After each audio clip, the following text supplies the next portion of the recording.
Bueno, hermanos, Dios les bendiga grandemente en este día. El Señor sea con cada uno de ustedes. Nuevamente estamos, hermanos, aquí a la luz de las Escrituras, compartiendo una vez más la palabra del Señor. Yo espero, hermanos, que sean bendecidos, que sean grandemente bendecidos en este día. Estamos trabajando lo que más podemos para que Dios nos dé esa bendición enorme, hermanos. Necesitamos de su gracia, necesitamos de su poder. Hermanos, necesitamos que Él siga obrando en nosotros. Damos un abrazo, un saludo cariñoso a cada uno de los hermanos que están ahí o que los que se van a ir conectando. También bienvenidos ahí también a los hermanos que nos ven por Facebook. Una bendición y un saludo cariñoso, ¿ok? Hermanos, hoy día ya comenzamos con un libro diferente, un libro nuevo. Bastante complicado el libro, poco leído, diría yo. Obviamente inspirado absolutamente por el Señor, ya, pero Hebreos, hermanos, Hebreos es un libro poco usado, se usa poco. Algunos versos se usan, pero yo encuentro que se usa poco, así que vamos a darle duro a este libro porque es un libro muy enriquecedor, muy exquisito, ¿no? De hecho, hermanos, vamos a tratar de hacer un poco de una introducción y vamos a ver si avanzamos con el capítulo 1. Ahí vamos a ir viendo, ¿ya? De hecho, hermanos, Hebreos capítulo 1 habla de un Salvador superior, ¿no? Un Salvador superior. Es interesante, hermanos, como este es como una especie de ensayo, ¿no? O también tiene un poco de sermón, o tiene también un poco una carta, ¿no es cierto? Y no solamente es para los hebreos, sino que también es una carta de las cartas generales, digamos, es para todas las personas. Entonces la estructura de Hebreos es diferente, es muy diferente a la de los otros libros, hermanos, del Nuevo Testamento. Como dije, empieza como un ensayo, continúa como un sermón y termina como una carta, más o menos así. Y evidentemente el escritor trataba, hermanos, de llegar a los judíos. Aquí se nota, ¿no?, el conocimiento del todo el Antiguo Testamento que tenía el escritor, pero también está escrita para una mentalidad griega también. Acuérdense que habían mezcladas varias razas, por así decirlo. Así que también estaba escrita para los griegos, con un análisis de Jesús como la realidad máxima, ¿no? Entonces ese acercamiento a la naturaleza de Jesús habla de la forma de pensar encontrada, hermanos, un poco en la filosofía griega. Entonces aquí también tenemos varias dificultades con respecto a quién escribió este libro de Hebreos, hermanos. Y la verdad es que se desconoce quién es el autor humano, ¿ya? Algunos dicen que es Pablo, otros dicen que es Apolo. Hay varios supuestos escritores ahí, ya, pero lo que sí queda muy claro que la inspiración por parte del Espíritu Santo es absolutamente evidente, ¿ok? Entonces, la primera declaración sobre la autoría de Hebreos viene de Clemente de Alejandría, quien dijo que Pablo lo había escrito y que Lucas lo había traducido al griego, ¿ya? Pero muchos analistas coinciden en que es poco probable, hermanos, poco probable que Pablo haya escrito este libro. Así que, de hecho, hermanos, Farrar, por ejemplo, el escritor cita de una manera diferente, dice de una manera diferente que San Pablo, y escribe diferente, argumenta, declama, construye, o sea, absolutamente diferente. Su estilo es el estilo de un hombre que piensa tan bien como escribe en griego, ¿no? Mientras que Pablo escribió en griego, pero tenía un pensamiento diferente, distinto, así como que pensaba en siriaco, ¿no? Entonces vemos, por ejemplo, Calvin dice que su estilo y forma de enseñanza son muestras suficientes de que Pablo no fue el autor, y el mismo escritor confiesa en el segundo capítulo, en Hebreos 2:3, por ejemplo, que él fue uno de los discípulos de los apóstoles, dice este verso, lo cual es algo muy diferente de lo que Pablo decía de sí mismo. Entonces el antiguo comentador Tertuliano también quien fue el que escribió a principios del siglo 200, dijo que Bernabé escribió Hebreos, pero no hay ninguna otra cosa que apoye a esta teoría más que el hecho de que Bernabé era levita y que era un hombre de consolación. Incluso Martín Lutero creyó que Apolos había escrito el libro de los Hebreos porque Hechos dice que Apolo era elocuente y tenía gran dominio del Antiguo Testamento. Otro también escritor, Adolf Arnack, ¿no? Pensó, hermano, que Priscila, ya con su esposo Aquila, habían escrito Hebreos y que permaneció anónimo para ocultar la controversial autoría femenina, ¿no? Pero cuando el escritor habla de sí mismo en Hebreos 11:32, la gramática masculina del pasaje discute la idea de que la carta haya sido escrita por una mujer. Entonces, la pregunta es ¿cuándo se escribe también Hebreos? O sea, primero, antes de pasar a la fecha, hay diversidad hay tantos hombres que creen en que Pablo lo escribió, hay otros que dicen que no fue posible que Pablo y hay un escritor dice, bueno, el único que sabe que es quien escribió el libro de Hebreo es el Señor, ¿ya? Y por ahí no hay nada que decir, ¿no? Entonces vemos, hermanos, que en los años, dicen algunos entre los años 67 al 69, bueno, la mayoría dice, ¿no es cierto?, que la falta de referencia a la destrucción del templo. De acuerdo que el templo fue destruido en el año 70 y dice que aquí no hay ninguna referencia a la destrucción del templo, ¿no es cierto?, cuando Jerusalén y el segundo templo fueron destruidos, dado que el escritor de los Hebreos estaba tan preocupado por la transición del antiguo pacto, o sea, como que ya pasamos ahora al nuevo y el antiguo, ¿no es cierto?, ya cumplió su objetivo, ¿no? Parece poco probable que hubiera omitido la destrucción del templo o si esta hubiera sucedido antes de que escribiera la carta. Entonces se supone que fue escrita entre 67 al 69. Pero igual hay otros que dicen que fue escrita después, ¿no? No sé si también no queda claro la fecha, ¿no? Y Hebreo es un libro profundamente arraigado en el Antiguo Testamento. Hebreo tiene 29 citas, 53 alusiones al Antiguo Testamento y un total de 82 referencias. O sea, cabe señalar entonces que Hebreos no hace referencia ni una sola vez a los libros apócrifos, ¿ok? Entonces, Hebreo es básicamente un libro que exhorta a los desalentados, a los cristianos desalentados, ¿no es cierto?, a continuar fortalecidos en Jesús, a la luz de la completa superioridad, hermanos, de quién es Él y lo que ha hecho por nosotros. ¿Entiende? Entonces es impresionante, es muy interesante, hermanos, cómo podemos sacar la conclusión, hermanos, de que el Señor es el autor de este escrito, absolutamente. De hecho, hermanos, Dios habló a su pueblo antiguo en diversos tiempos, en diversas generaciones, de diversas maneras, como le pareció apropiado. Y a veces por instrucciones personales, a veces por sueños, a veces por visiones, a veces por influencia divina en la mente de los profetas. Entonces, es increíble cómo empieza este libro. Vamos a leer primero un poquito para que no quedemos tan perdidos con la lectura. Dice, Dios habiendo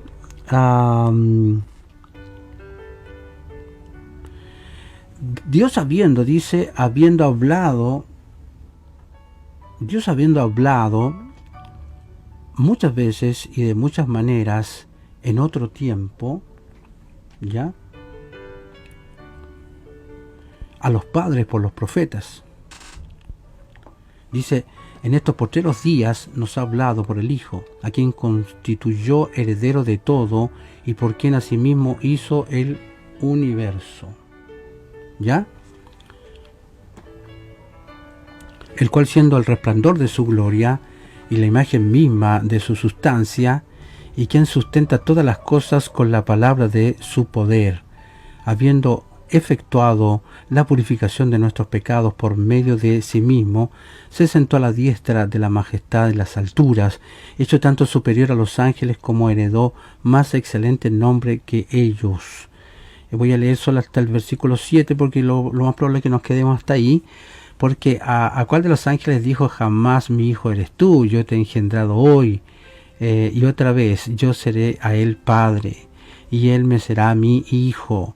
Y otra vez cuando introduce el primogénito en el mundo dice adórele todos los ángeles de Dios. Ciertamente de los ángeles dice el que hace a sus ángeles espíritus y a sus ministros llamas de fuego. Mas él dice, tu trono, oh Dios, por los siglos de los siglos, cetro de equidad es el cetro de tu reino. Aquí estamos hablando todos, hermanos, de vamos a intentar hablar, ¿no es cierto? Como Hebreos habla de un Salvador superior, hermanos, un Salvador superior. Quiero hablarles un poquito aquí, espérenme un poco. Bueno, comienza así, ¿no? Dios, así comienza el libro, no hay ningún intento de probar la existencia de Dios. Y la Escritura asume, hermanos, que aprendemos de la existencia de Dios y algunos de sus atributos de la naturaleza, ¿no? El escritor de Hebreos sabía que Dios existía y que le hablaba al hombre, ¿no? Entonces vemos, hermanos, que quien dice en varias ocasiones y diferentes maneras habló. La revelación dada a través de los profetas fue traída en varias maneras, hermanos. A veces a través de parábolas, narraciones históricas, confrontación profética, presentación dramática, salmos, proverbios y cosas por el estilo. Y de hecho es cierto que Dios habló de diversas formas en el Antiguo Testamento. O sea, recuerda, hermanos, que habló a Moisés por una zarza ardiente, le habló a Elías con una voz suave y apacible, le habló a Isaías mediante una visión celestial, le habló con Oseas por una crisis familiar, y habló con Amós por una canasta de fruta, etcétera. Sin embargo, la idea aquí es que los profetas hablaron a los padres de diversas formas. ¿Sí? No es que Dios les habló a los profetas de diversas maneras, aunque también es cierto, ¿no? Usando aquí las propiedades de la luz como ilustración, podemos decir que Dios habló, ¿no es cierto?, en un espectro en el Antiguo Testamento. Así como medio nebuloso, por así decirlo, y Jesús es un prisma, hermano, que recogió todas esas bandas de luz y las enfocó en un rayo puro, ¿no? Entonces ahí vemos la manifestación máxima y suprema en Cristo. Y esta referencia al Antiguo Testamento se repetirá a menudo, ¿no es cierto?, a lo largo, hermanos, del libro de los Hebreos. Hebreos es un libro profundamente arraigado, como dije, en el Antiguo Testamento, y de hecho Hebreos tiene muchas citas alusivas al Antiguo Testamento, ¿no es cierto? Así que es interesante verlo, cómo se enfoca en el Antiguo Testamento, pero para darle en este caso que Cristo en el fondo es la plenitud de la revelación del Señor. Cuando dice estos últimos días, este término se refiere a la era del Mesías, se refiere, ¿no es cierto?, de que puede ser un periodo largo, pero es nuestra última época, es nuestro último periodo. Estamos hablando cuando hablo de los últimos días, estamos hablando de nuestra época, de la época de que aparece el Señor Jesucristo hasta la época actual. Ha hablado, dice, con nosotros, y esta es la primera mención general de los lectores, ¿no? Pero no están identificados, los lectores tampoco están identificados específicamente. Sin embargo, el contexto del trabajo lo identifica claramente como una carta, o tal vez como un sermón o como un ensayo escrito, hermanos, a los cristianos judíos del primer siglo. Eran como todos estos judíos, hermanos, que se habían convertido, ¿no es cierto?, y que conocían perfectamente lo que era el Antiguo Testamento, pero estos judíos se habían convertido al Señor y seguramente estaban por todos lados. Entonces, la estructura del libro de Hebreos es diferente a la de los otros libros.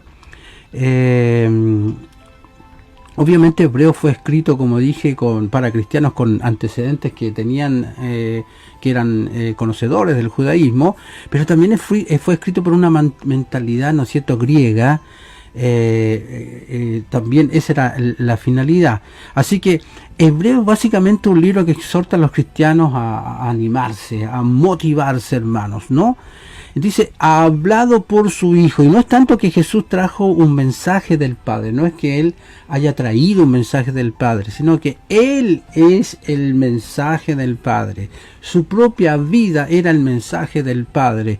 Entonces la idea es que Jesús es mucho más que el último o el mejor profeta, ha revelado algo que ningún otro profeta pudo haber revelado, hermanos, ¿no?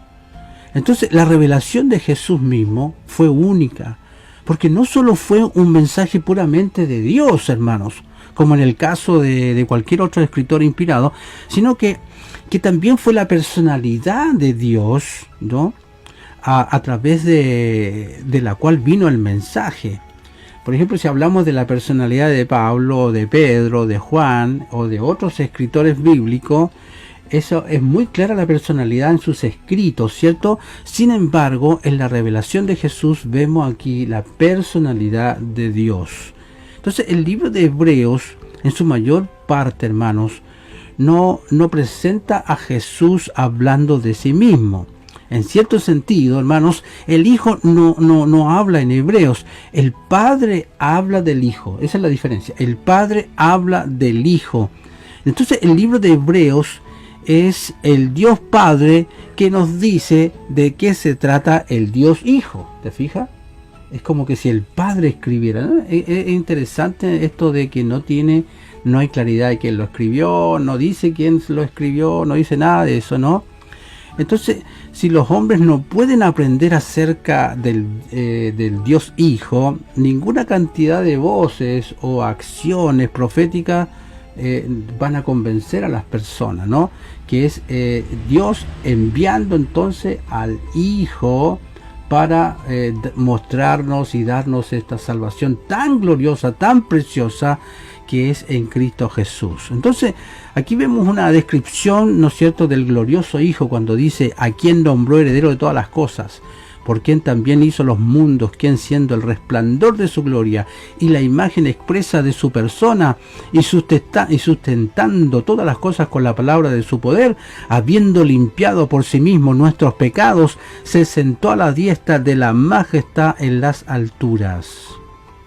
Entonces aquí comienza una sección gloriosa, hermano, que lo que hace es describir a Jesús. Primero lo describe como heredero de todas las cosas, ¿ya? Y esta es la idea de que Jesús es prominente, hermano. Está conectado con la posición de Jesús como primogénito de toda la creación, ¿no es cierto? También dice, hermanos, que él hizo los mundos. Aquí esta palabra en el original es traducida como mundo, ¿no es cierto? Es aion. Y esta palabra, hermanos, es como que lo que conocemos ahora son como los iones, ¿no? Significa que Jesús hizo más que el mundo material, también hizo las mismas edades, incluso la historia misma es la creación del Hijo de Dios. Entonces, también quiero ir definiendo algunas palabritas, ¿no es cierto? El resplandor, Él es el resplandor de su gloria.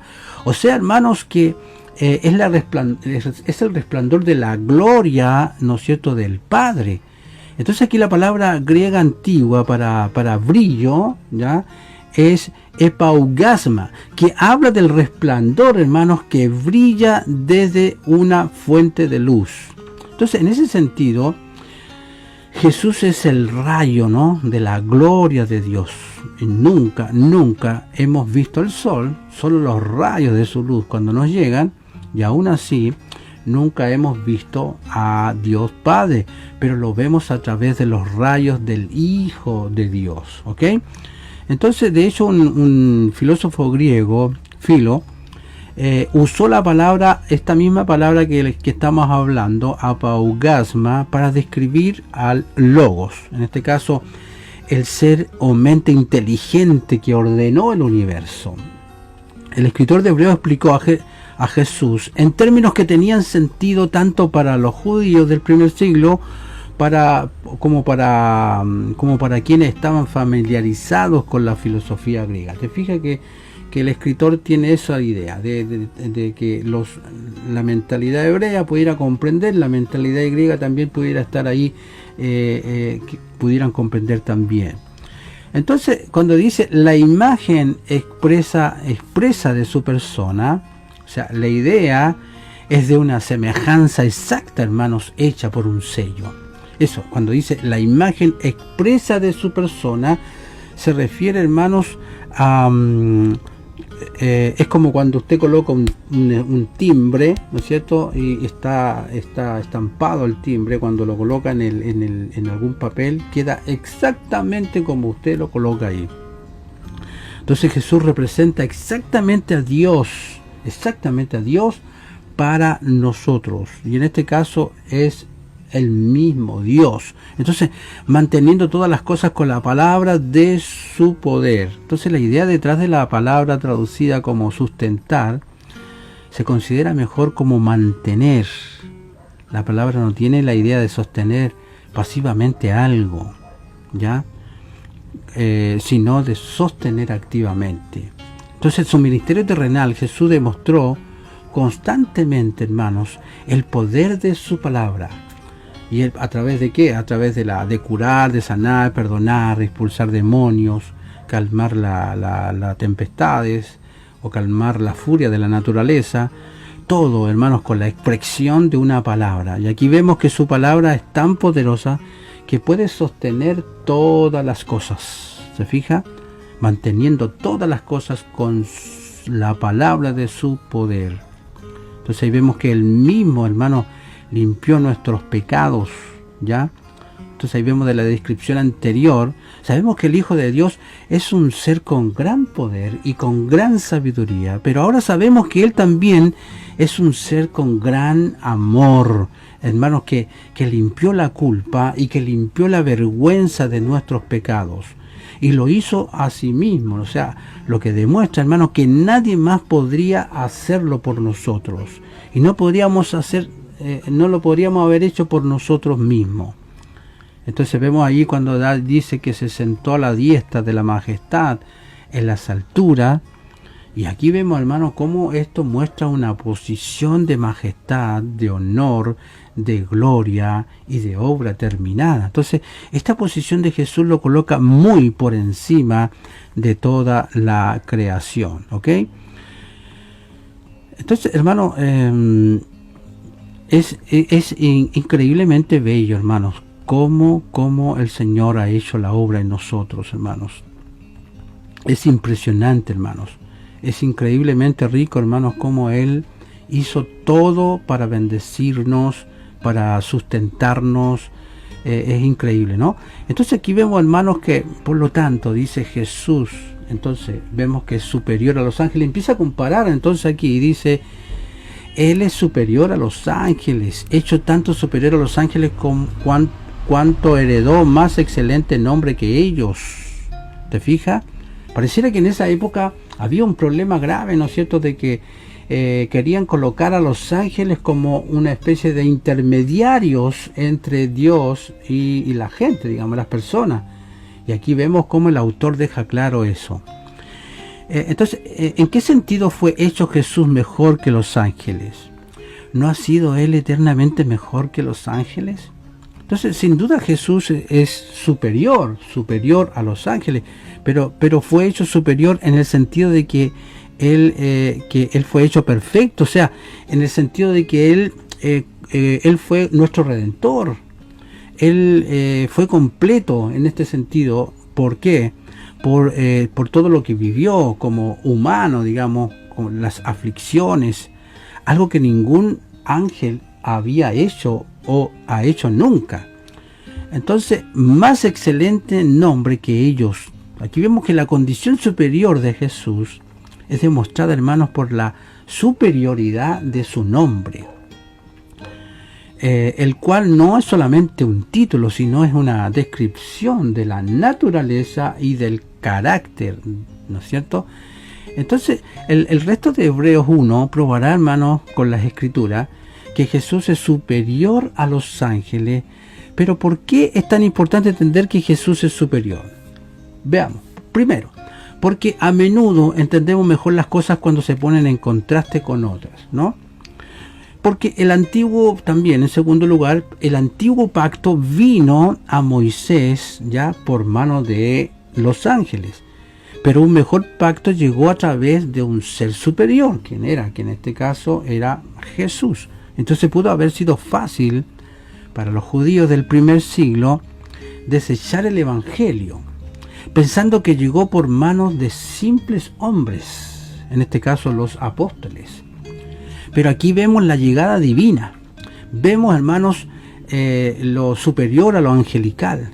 Vemos, hermanos, que la llegada divina del evangelio no llegó por medio de los ángeles, sino que llegó a través de él mismo, o sea, del propio Jesús, del propio Hijo del Señor, en este caso del propio Dios mismo hecho hombre. Entonces, como dije, había una tendencia muy peligrosa a adorar a los ángeles, y que se estaba desarrollando muy fuerte en la iglesia primitiva, y entonces Hebreo demuestra que Jesús está por encima, ¿no es cierto?, de cualquier ángel. Entonces había una idea herética, hermanos, de que Jesús mismo era un ángel, ¿cierto? Y de hecho usted sabe, hermanos, que hay ciertas religiones que consideran y ven, hermanos, que Jesús fue un ángel más, como en el caso de los testigos, ¿no? Un ángel más. Y esto era un concepto, obviamente, que degradaba su gloria y su majestad. Entonces, imagínense, si fue en esa época un peligro, hoy día también lo es. Hoy día hay gente que sencillamente creen que Jesús es un ángel, ¿no? Porque entender que Jesús es superior a los ángeles nos ayuda a entender, hermanos, cómo Él es mejor que cualquier otro, ya, que compita contra Él en nuestras vidas. Mejor que cualquier otro, o sea, Él es infinitamente superior, mejor, Él es perfecto. Entonces, en este sentido, el propósito de Hebreo es como el propósito de la transfiguración. Cada uno de ellos pudiera gritar y decir, ¿no es cierto?, este es mi Hijo amado, a Él oíd, ¿ok? Entonces, la estructura prueba, hermanos, que Jesús es superior a los ángeles, ¿sí? Es superior a los ángeles, y vemos, hermanos, que Jesús es superior a los ángeles porque Él es el Hijo de Dios, no es por otra cosa, porque Él es el Hijo de Dios, como se muestra en Salmos 2.7 y en 2 Samuel 7.14, ¿ya? Porque dice, porque ¿a cuál de los ángeles dijo jamás? Este primer capítulo es ideal para contrarrestar o confrontar en este caso al mundo de los testigos, hermanos. Porque ¿a cuál de los ángeles dijo Dios jamás, mi hijo eres tú, yo te he engendrado hoy, y otra vez yo seré a él padre, y él me será a mí hijo? Entonces aquí vemos que el nombre más excelente de Hebreos, ¿ya?, 1.4, es el del Hijo. A pesar de que los ángeles hayan podido ser llamados colectivamente hijos de Dios, ¿ya?, ningún ángel recibió nunca este título en forma individual, ¿ok? Cuando dice yo te he engendrado hoy, engendrado habla de la igualdad de sustancia, hay que tener ojo con eso, habla de la igualdad de sustancia y esencia natural entre el Padre y el Hijo. Significa, hermanos, que el Padre y el Hijo comparten, ¿no es cierto?, el mismo ser, son de la misma sustancia, ¿ok? Entonces debemos evitar la tendencia de promover la deidad de Jesús a expensas de su humanidad, digamos. La encarnación significa que Él es completamente Dios y completamente hombre. Ningún libro hace más hincapié en ambos temas que el libro de Hebreos, ¿ok? Aquí, hermanos, es increíble cómo Hebreos exalza a Cristo de una manera increíble, hermanos. Ahora, en Jesús, hermanos, el versículo 6 y 7, Jesús es superior a los ángeles porque estos adoran, hermanos, adoran y sirven a Jesús. Entonces, ¿quién es su Dios? Entonces, de hecho se muestra ahí en Deuteronomio 32:43, en Salmo 104:4, cuando dice, y otra vez, cuando introduce al primogénito en el mundo, dice, adórenle todos los ángeles de Dios. Ciertamente de los ángeles dice, el que hace a sus ángeles espíritus y a sus ministros llama de fuego. Entonces, cuando habla de la palabra primogénito, era tanto un concepto como una designación para el que había nacido primero.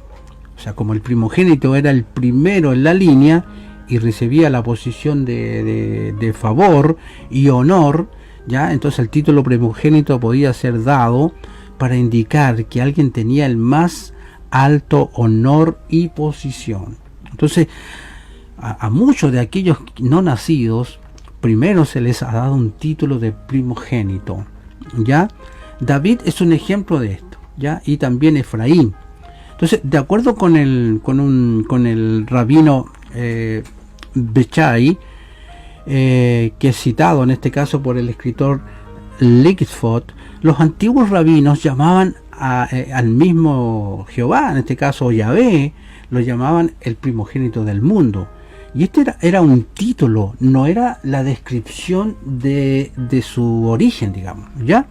Entonces los rabinos usaban la palabra primogénito específicamente, hermanos, como un título mesiánico. Eso era, así lo usaban ellos, como un título mesiánico. O sea, un antiguo rabino escribió y dijo, Dios dijo, como yo hice primogénito a Jacob, y también haré al rey Mesías un primogénito, en este caso en Salmo 89:28.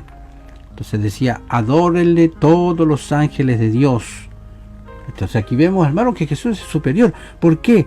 Porque Él es objeto de la adoración angelical, ya no un adorador angelical. Ellos lo adoran, Él no adora entre ellos. O sea, de hecho Apocalipsis capítulo 5, hermanos, nos da un vistazo de la adoración a Jesús por parte de los ángeles.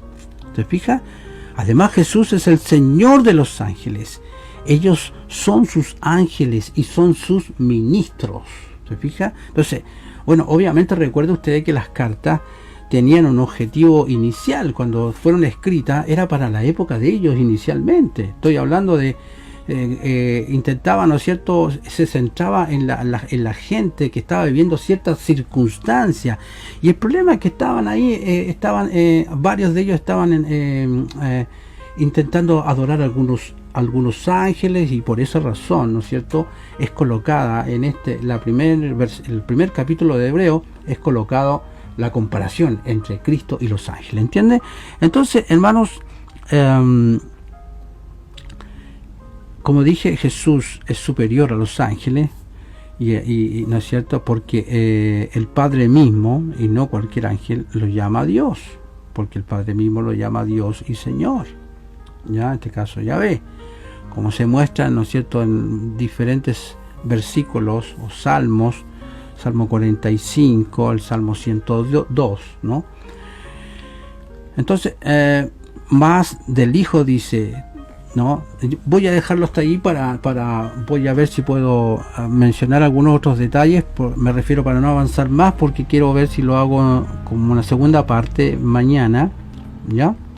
Entonces, muchos judíos, hermanos, tenían un respeto, ¿no?, supersticioso, idólatra por los ángeles, porque habían recibido la ley y otras noticias de la voluntad divina por su administración.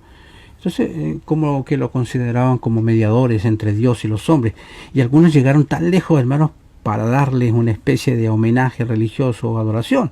Entonces, de manera que era necesario que no solo que el apóstol insistiera en que Cristo es el creador de todas las cosas, por lo tanto creador de los mismos ángeles, sino que era el Mesías en naturaleza humana, resucitado y exaltado, a quien están sujetos, hermanos, los ángeles, las autoridades, las potestades.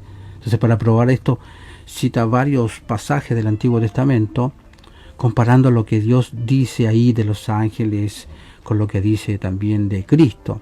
Entonces se manifiesta claramente, hermanos, la inferioridad de los ángeles respecto de Cristo. Entonces aquí está el oficio de los ángeles, como que en este caso muestra que son los ministros o son los siervos de Dios para hacer su voluntad. Entonces, pero qué cosas grandiosas dice el Padre de Cristo, hermanos, ¿no? Entonces dice: reconozcámosle, honrémosle como Dios, porque si no hubiera sido Dios, nunca hubiera hecho la obra de mediación y nunca hubiera llevado la corona de mediador. Entonces se declara como Cristo fue apto, hermanos, para el oficio de mediador y cómo fue confirmado en él. Entonces lleva el nombre de Mesías por ser el ungido de Dios. Entonces solo como hombre tiene sus semejantes y como ungido con el Espíritu Santo, pero está por sobre todos los profetas, sobre todos los sacerdotes, sobre todos los reyes que hayan jamás sido empleados en el servicio de Dios, en este caso. Entonces, y se cita otro pasaje también de la Escritura, el Salmo 25 al 27, en el cual se declara el poder omnipotente del Señor Jesucristo, tanto al crear el mundo como al mudarlo, ¿no? Entonces Cristo envolverá este mundo como si fuera un ropaje, hermanos. Así va a ser, como si fuera un ropaje, para que no se abuse más de esta tierra, ya ni sea usado como ha sido usado. Entonces, como soberano, cuando los ropajes de su estado están doblados y guardados, sigue siendo el soberano. De la misma manera, nuestro Señor seguirá siendo el Señor cuando haya dejado de lado la tierra y los cielos como un ropaje. Entonces no pongamos nuestros corazones en lo que no es lo que creemos que es, no será lo que es ahora. El pecado ha hecho un gran cambio en el mundo y ha hecho, obviamente, ha sido para peor, muy para peor, ¿no? Y Cristo hará un gran cambio para mejor. Así que estos pensamientos nos alerten, que nos hagan diligentes y deseosos del mundo que está por venir, del mundo mejor, ¿no es cierto? El Salvador ha hecho mucho mejor, mucho para hacer que todos los hombres sean sus amigos. Él hizo todo lo que se puede hacer, pero también tiene enemigos, aunque serán puestos por estrado de sus pies, por la sumisión humilde y por la destrucción extrema. Pero Cristo, hermanos, seguirá venciendo y está listo para vencer. Entonces los ángeles más excelsos no son sino espíritus ministradores, sino siervos de Cristo, para ejecutar sus mandamientos. ¿Ok? Entonces los santos son herederos en el presente, que aún no han entrado en plena posesión. Entonces los ángeles les ministran, oponiéndose a la maldad y al poder de los malos espíritus, y protegen, ¿no? Protegen y cuidan nuestras vidas, nuestros cuerpos, instruyendo y consolando las almas sometidas, ¿no es cierto?, que están a Cristo. Entonces, y obviamente con el poder del Espíritu Santo, ¿no? Entonces los ángeles reunirán a todos los santos, dice, en el último día, cuando sean echados de la presencia de Cristo a la miseria eterna todos los que pusieron su corazón y sus esperanzas en los tesoros perecederos y en las glorias pasajeras. Entonces los ángeles tienen todo ese trabajo, ¿no?, de llevarnos ahí a la presencia del Señor, pero también de reunir a los que nunca obedecieron la voz del Señor. Bien, hermanos, por ahora espero verles mañana, poder estar ministrando la palabra. Que el Señor nos bendiga. Capítulo 1 de Hebreos, léalo una y otra vez, le va a ser de mucha utilidad. ¿Ok? Muchas gracias, mucha bendición, hermanos.